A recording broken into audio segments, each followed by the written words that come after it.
That's for all y'all that call this game trash. You know what's not trash? These sales. That is a very good question. It is very valid, and I cannot talk about it right now. This is very legitimately, there is other stuff that plays into this. What? That I cannot get into just yet. What? Sega's long history of Shadow the Hedgehog disrespect. Let's see what he's talking about. Let's see what Tyrecords. Shadow the Hedgehog is one of Let's see what Tyrecords is talking about. the most loved characters in the Sonic the Hedgehog franchise. Indeed, for Christ's sake, indeed. people love him more than Sonic, who was the main character. Indeed, he was introduced indeed. in one of the best Sonic games of all time, Sonic Adventure 2. What's He's good, synchro? bad to the bone. And Shadow's dark aesthetic, along with his harsh personality, must resonate with a lot of people because Shadow the Hedgehog, when it came out, sold 2 Sure did. million copies. That's for all y'all that call this game trash. You know what's not trash? These sales. For Sonic game standards, this is actually pretty. This is not too bad. This is really not too shabby. So take that, all y'all that put y'all be doing y'all little Sonic tier lists and stuff. Putting Shadow the Hedgehog in F. Look at these sales. I've heard The people have spoken. a lot of people say Sonic Frontiers is the best Sonic game, but that sold 3 million copies. Shadow There it is. There it is. was See? 1 million behind that. Obviously, That's what I'm Frontiers is the saying. better game because if I was going off purely sales to determine which Sonic game is the best, Sonic Dash would just obliterate the competition. Yeah, of course, because We're not trying to say quality, but it means a little bit. It's got to mean a little bit. Sonic Dash is the best selling for a reason. It's like free mobile game, but you know. Believe it or not, somehow it is the best selling Sonic game of all time. Now, Shadow's No, cause see that notice that's downloads. That's free downloads on a mobile device, and it somehow made the front of the App Store. I remember when it was popping, but you know, like that's different. That don't really count for real. 2 million copies in his first standalone game. That's just amazing. To put it in perspective, it sold more than Sonic Mania, Lost World, CD, Black Knight, Secret Ring, Sonic Rush, and all the advanced games. But the point I'm trying to make today is that ever since Cook those 2005, bad opinions. Shadow the Hedgehog has been left out. Cook and them to a underutilized crisp. Year after year after year, becoming more and more of Sonic's shadow. Oh my gosh, Doctor, it's beautiful. Yes, I'm it gonna is. name it Yes. Subscriber. I got some bad news. Okay. Yeah. He didn't like the video. Excuse me? Huh? He didn't No. That's not true. That's not true. There we go. See? like the video. That He's thing copying. in your arms. Yeah. Yes. This is so You funny. didn't like the video? Okay, this is. Why you're not speaking real words? Did you like the video? Yo, Man, what are you doing? you can't. Ty, you can't do this. Like the video! Don't stop. Yes. He didn't like the video. He Yo. didn't like it. Nah, that's crazy. What a good baby. He liked Dude, it. that's crazy. He said he was meant to do great things. Now, before I talk about my problems with crazy. Shadow, I want to go over the recent that's supporting controversy me that in the stirred up background. the Sonic community about Shadow's character. And this is because recently a new updated character profile for Shadow and other characters was released on the Fast Friends Forever website, and his profile reads, Yeah. Shadow is known as the ultimate life form. He was created by Professor Gerald Robotnik, Dr. Eggman's grandfather, as part of a complex conspiracy involving the military and some ravenous aliens. Shadow has incredible speed, Yeah. ferocious strength, and a rare ability called Chaos Control. By utilizing the power of the Chaos Emerald, he can stop time and appear to warp in a new position instantaneously. Shadow is always on the prowl for dangers to the world. While he has no love for it or its people, they were cherished by his one friend, the late Maria Robotnik, Indeed. Dr. Eggman's cousin. He protects the Earth in honor of her memory, willing to do anything and fight anyone to ensure no one threatens the world Maria cherished. While Shadow prefers to be alone, he allows himself to trust the occasional support of Rouge and Omega. They are the only ones who he can count on to help and won't question his methods. Now, what I just read to you, a lot of fans are worried about this because they think Sega is digressing Shadow's character by putting on his character profile that everything he does is just in honor of Maria and he doesn't in reality care about the people on it or the Earth, especially after the events that took place during Sonic Adventure 2 and Shadow the Hedgehog. What were the meaning of these cutscenes then? We had Amy Rose tell Shadow that not all humans are bad. Just because one did you wrong doesn't mean there's not good, innocent people out there that just want to live their life. Of Shadow course. wasn't going to help them at all, but after hearing Amy out, he shed a tear because he realized she was right. There's literally But he also thought but he also had like the flashback to what Maria was telling him because of what Amy was saying. That's like, we gotta keep that in mind too. Like, I wonder if Maria never told him that stuff. Like, would he have been convinced by Amy too? I don't know. I don't really think like Shadow changed his mind because Amy was just cooking with some good facts. I think it was more just because what Amy had been saying in that moment just so happened to be so closely aligned with what Maria had been saying. That's what I think. Yo, what's good, RT? But after hearing Amy out, he shed a tear because he realized she was right. There's literally the scene where I don't he know says about goodbye that. to Maria, goodbye to Shadow, goodbye to his past, because he finally knows his true purpose. It was already made clear that Shadow has moved on from his past, which is why I think he was moving on from trying to chase the past so much, but I don't know if he was saying goodbye to Maria or that whole idea. recently Ian Flynn, the man responsible for writing the IDW comics right now and the story of Sonic Frontiers along with the past Sonic games, he was asked directly on his podcast about this in Shadow the Hedgehog's bio. What is up with Shadow's bio on the Fast Friends Forever website? According to the bio, Shadow is fighting to protect the planet, but only for the sake of Maria's memory, while having no personal investment of the planet itself. I don't know how important these are to the series or characterization, but wouldn't making this aspect of his character the main reason for his protection of the planet be a regression and a contradiction to his development during Shadow the Hedgehog's final story? I know he still thinks about Maria due to the Sonic Channel stories, but we also know he decided to stand up for humanity himself while Black Doom was manipulating and pelting him with only bad memories. Assuming these bios aren't just oversimplified for marketing reasons, how come he's going back to doing everything for Maria? That's what I was thinking too. Was like that was that maybe just oversimplified? I don't think they meant. I wonder if they meant to really say it mean it like that. Wish if he already did But we gotta pay attention here because Ian Flynn might just double down. all that without those what that memories, says. learned to move on from his past and her promise, and was written in 06 to show himself as a hero on his own terms. That is a very good question. It is very valid, and I cannot talk about it right now. Well, I guess this is the And situation we're in. that is not a hand wave. This is very legitimately, there is other stuff that plays into this. What? That I cannot get into just yet. What? So Oh my gosh, we're about to get more. Are we about to get more Shadow stuff? hold your horses.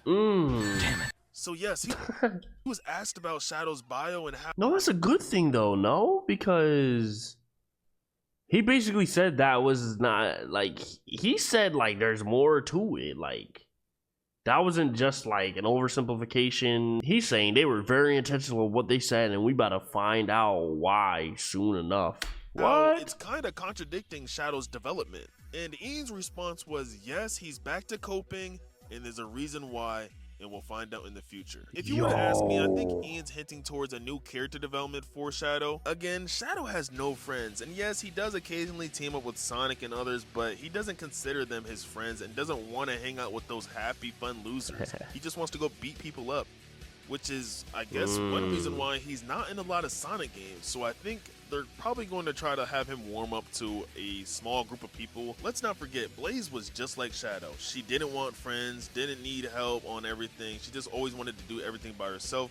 But then once she met Sonic, she changed, and now I feel like they're going to be doing the same thing or something similar with Shadow. Now, is Shadow the Hedgehog wasted potential? If you asked me, I would say yes and no. The reason why I say this is because obviously he saved the world a couple times from complete destruction. He saved the world with Sonic and Silver. What was that by mod? himself against Doom. So his potential and capability is well known. But what's sad is that he hasn't been consistent for years. For example, let's look at Sonic and Shadow's fights against each other. Now, of course, it's said on multiple occasions that Sonic and Shadow are rivals amongst each other and somewhat equal, but there's a lot of problems with this. If in Sonic Adventure 2 they were equals in their final fight, or it ended up in a tie, Shadow didn't take off his inhibitor rings, which we know gives him a power boost. Does this mean that he wouldn't have won either way? Matter of fact, in every fight against Sonic, why doesn't Shadow take off his rings? Because he likes Sonic. He got a soft spot for him. If Shadow took off his inhibitor rings, Sonic could just match his power? Nah. I'm not gonna lie, Shadow's inhibitor rings cause a lot of plot holes, and honestly shows you how much he's being downplayed by Sega. Let's not forget, he took out Mephiles' whole army by taking them off in Sonic 06. The only excuse I could see someone use to explain why Shadow doesn't take them off is because of his ego. Like, for example, in the IDW comics during the Metal Virus run, Sonic told Shadow about the virus and said that he should be fast enough to run it off. But then Shadow goes on to say, "Cowards run, I win."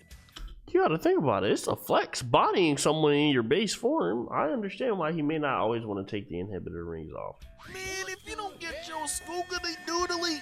Wow, someone who supposedly rivals Sonic ate those words and ultimately gets fully infected with the metal virus. What's even worse is that Sonic was caught in the same situation he was twice and got out of it both times. One of them even had infected Shadow there to make it harder. I don't even get how that even happened to Shadow. It made him look dumb, and yeah.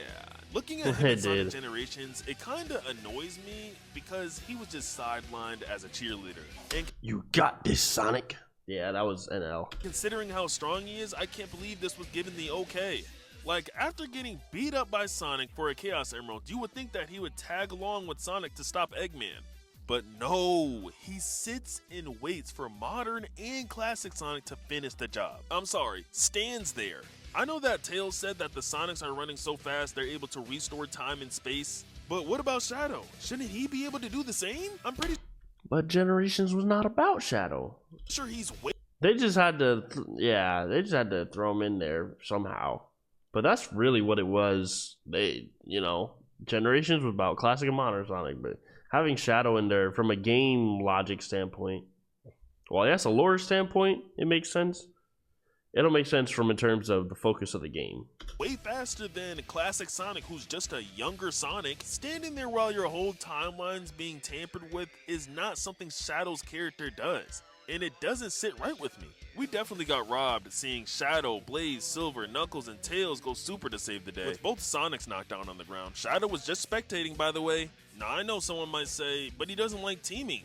But again, his whole timeline and existence was at risk, so him being a cheerleader out of all the things for 2 Sonic was his best winning game plan? I guess you can say he trusted Sonic enough to handle the problem. And that would make sense if Shadow was currently occupied.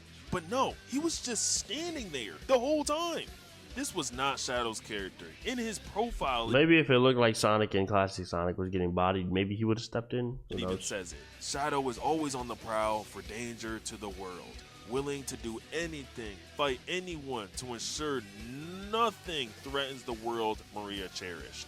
I don't get it. What happened to Shadow? Yeah, it's like that's what I was saying. Like Gens wasn't about Shadow, so matter of fact, I get it, but I do see how from a lore standpoint, and considering like Shadow would be strong enough to help technically, like I get from a lore standpoint why it makes sense for him to help. But obviously, I agree with RT. Like, the actual game's focus, nah. What happened to Made everyone? no sense. When people ask me why I think Sonic Generations isn't the best Sonic game, it's because of the story. It made the characters look like bots. All they did was show up as cameos so they could just stand there and be completely useless. Okay. They just give Sonic the Chaos Emeralds and don't even tag along. But at least a game like Shadow the Hedgehog handled that better with the last story. Because technically you could say like, oh, someone like Sonic could help Shadow in the last story. But they gave a reason in the story as to why that can happen. They froze all the other characters. Remember?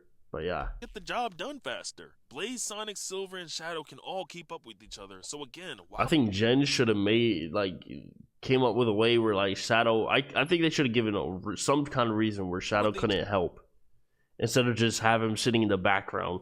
You got this, Sonic. Like they should have, story wise, for it to make sense, they should have gotten some. They should have came up with some reason. I don't even care. I don't care if it was like some cop out reason. Like that would have just putting some thought into that would have meant a lot, I think. Just standing there. Fast forward a couple years later, I think that would have made that better. Comes out, and man, okay. Sega, who wrote this? Who wrote this? While Infinite had cloned him and other villains, has everything going to complete and after 6 months of being away with no explanation, conveniently Shadow comes back just in time to save Sonic. He didn't hear about none of this for half a year? On top of that, if Sonic defeated Infinite with this random customizable bot, I'm not gonna lie, it's not hard to believe that Shadow could do the same with anyone that was featured in Sonic Heroes. But then again, it did seem like Shadow was at conflict, once again with his identity as the ultimate life form. When we first play as him in Sonic Forces, when you listen to his dialogue, it does seem like he's at conflict, and he was asking himself, should he embrace the path of justice or embrace a more ruthless and aggressive path? Now that I think about it, Ian Flynn did say he can't explain why Shadow's back and like remorsing on his memories. Shadow the Hedgehog sequel? It probably has something to do with the Phantom Ruby because Shadow does seem to have been corrupted by the Phantom Ruby. Love that scene. And we know based off of Sonic Mania that the Phantom Ruby does make you relive your past memories, but I don't know, that's just my theory. Shadow for the most part is backseated in a lot of the Sonic games he's featured in. He's always doing his own thing and on different missions, which is a great reason why. Come to think, even Sonic Adventure 2, his first appearance, there's only 4 stages for Shadow in the whole game. He should get his own new game. I know there are so many iconic moments we're missing out on because it's happening off screen with Shadow. He's been cameoed in so many games and featured, but he's always in the back, useless. It's almost like Sega's making it feel like he doesn't rival Sonic. And I know they don't want us to think that's not what they're doing. That's not their intention. To be honest, I look at Shadow like Gohan from the Dragon Ball series. A character with so much potential, but for some reason is always done dirty because of plot. Recently, Gohan did get his swagger back, but where's Shadow? It's not even plot for Sonic. It's more so they just don't want to focus on characters outside of Sonic. The best wider tire. Yeah, the potential Shadow has on multiple occasions has been wasted, and I hope Sega and Ian Flynn does Shadow justice in the next upcoming years. We'll see. My theory is Shadow will get definitely going to see Ian hinted at something. His own game soon, especially because Sonic 3 movie's coming out, and you know Shadow's going to be in there. And fans, new and old, will be demanding more Shadow content. More Shadow. But unless the chaos control on his character progression is undone, who knows when this will happen. Please don't forget to like the video. Have a good night or day. I love you guys. Peace. That was a good video. That was actually very good dialogue. I had no idea about that Ian Flynn interview. So, we might get another Shadow game or some more stuff focused on Shadow. We'll have to see. Yeah, it's funny how it tends to go. One day destroy half the moon, then that's where you flow. 3 days left, you gotta roll. Now there's blood, don't eat your soul. Let me switch it up. Free melee, we ain't Nintendo. Rise and shine. Call myself someone one of the last. Make other trainees, we're having a blast. Balance the stream in the cart. One's gonna crash.